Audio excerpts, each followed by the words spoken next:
Vazhdimi i turizmit po rikthen traditën e zjeve tradicionale dhe artizanatit Gjirokastërës dhe mjeshtëritë e haruara përgjatë viteve. Prej 40 vitesh, Desdemona Pascal ushtron zanatin e endjes tradicionale në Tezgjaun prej Druri. Këtë zanat e ka nisur qysh në moshë të vogël dhe me kalimin e viteve është bërë një prej mjeshtrave të punimit në avlement, e cila ka rezistuar kohës deri më tani në Gjirokastër. Kam qenë në moshën 14 vjeç, do me thënë kam 42 vjet që e ushtroj këtë zanat. E kam mësuar në ndërmarrjen artistike, kam ndënjur 6 muaj nxënëse dhe kam vazhduar për gjatë gjithë jetës këtë punë edhe në një gruaj që kishte dyqan privat.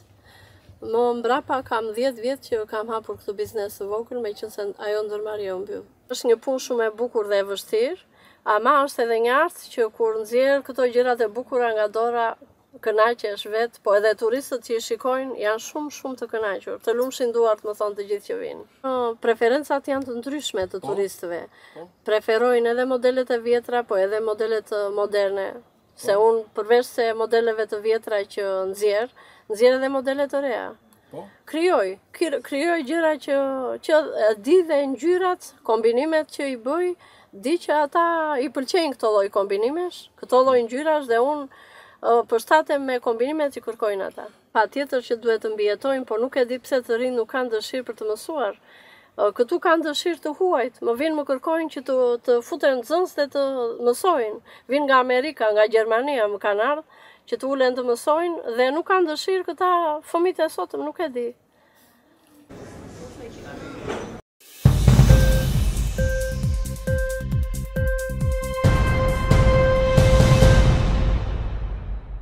Vjosa Art ka qenë festivali i 3 ditor që është organizuar në qytetin e Përmetit, duke çelur kushtu sezonin e aktiviteteve kulturore. Pas një periudhe të gjatë pauzesh, ka përkohën dhe me sezonin turistik. Në të 3 mbrëmjet e këtij festivali janë sjellë ratingu të veçantë nga të 4 anët e botës, duke i zhndruar mbrëmjet e Përmetit në epiqendret e artit dhe emocioneve të veçanta.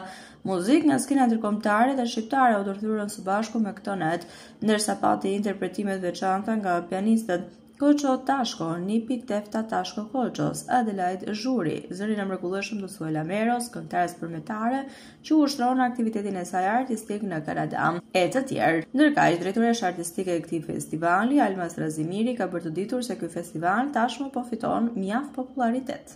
Po më pëlqen, po më duket Përmeti si shumë herë më modern, shumë herë më i madh, me më shumë gjallëri se e kam lënë. Kisha mbi 10 vjet që s'kisha ardhur për vizitë. Më duket shumë herë më i bukur, nuk e di, ka rënë një nur i veçantë. Unë kam gjithmonë nostalgji për Përmetin, jam gjithmonë në kontakt me Bledi dhe me shumë përmetarë të tjerë, gjithmonë flasim me të shtëpisë, kam mikur që e vogël dhe dua të jem më e pranishme në aktivitetet muzikore, artistike dhe ju jap fjalën që do jem këtu dhe në gusht të festivalin nënës. Është kënaqësi. Kam kënaqësinë e madhe që të marr pjesë në edicionin e parë të festivalit. Edhe shëra ime e parë në fakt në Përmet, edhe jam shumë i kënaqur me qytetin e Përmetit.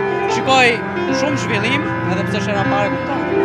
Art, ajo është edicioni i tij i parë si vjet, por shpresojmë që këtu janë duar turkitet për Koço Tashkon, është një pianist genial, një pianist genial që kemi mundur ta sjellim këtu dhe jo vetëm këtë, por dhe dy pianistë të tjerë të njëjtit nivel, Ivo Gjika dhe Adelaide Zhuri.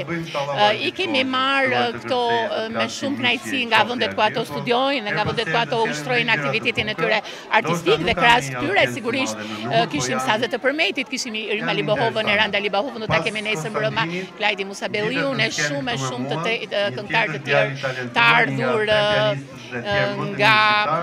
nga vende të ndryshme të botës.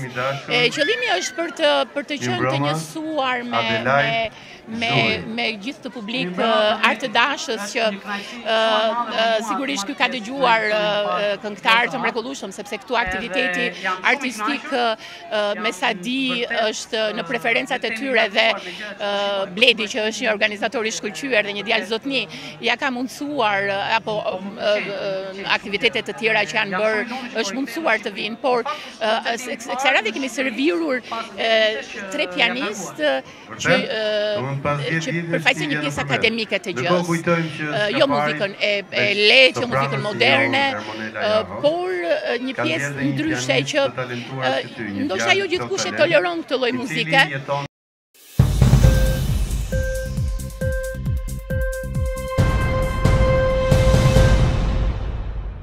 Shqipëria vazhdon të shënojë një rritje në sektorin e turizmit me 820.000 vizitorë të huaj vetëm për gjatë muajit prill 2025. Ky e çon në 2.45 milion numri total të turistëve që kanë hyrë brenda 4 muajve të parë të këtij viti.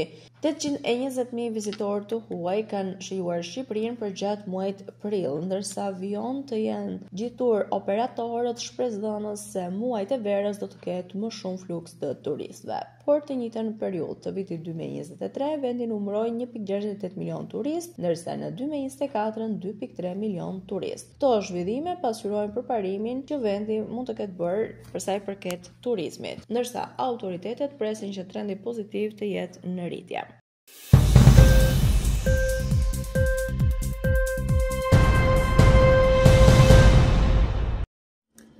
Mira e qytetarë mbushën rrugët e Madridit në një protestë masive kundër politikave shëndetësore të qeverisë rajonale, duke denoncuar privatizimin dhe përkeqësimin e sistemit publik të kujdesit shëndetësor.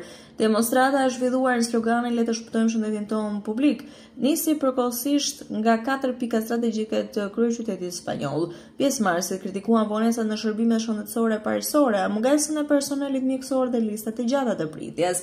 Manifesti i lexuar gjatë tubimit ngriti shqetësime të thella për ekzistencën e 1 milion pacientëve në pritje për trajtim dhe dhjetra mijëra fëmijë që nuk kanë pediatër të caktuar në rajonin më të pasur të Spanjës.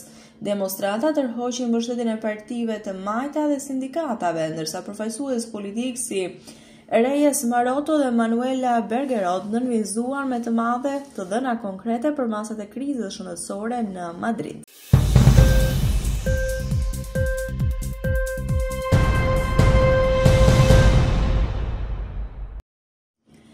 Sipas parashikimeve më të fundit sezonale të publikuara nga portali specializuar meteorologjik Severe Weather Europe, kontinenti evropian pritet të përballet me një verë të jashtëzakonshme këtë vit, më të nxehtë, më të thatë dhe potencialisht më ekstreme, veçanërisht gjatë muajve të korrikut dhe gushtit. Edhe pse parashikimet afatgjata nuk janë gjithmonë të sakta, konsensusi mes disa modeleve më të njohura globale tregon një tablo të qartë: temperatura mesatarë sezonale, mungesë rreshjesh dhe rritje të rrezikut nga valet e të nxehtit. Stina e pranverës u dominua nga një presion atmosferik i lartë mbi veriperëndimin e Evropës, çka bëri që ciklonet të shmangnin zonën qendrore të kontinentit dhe të përqendroheshin në jug-perëndim dhe verilindje.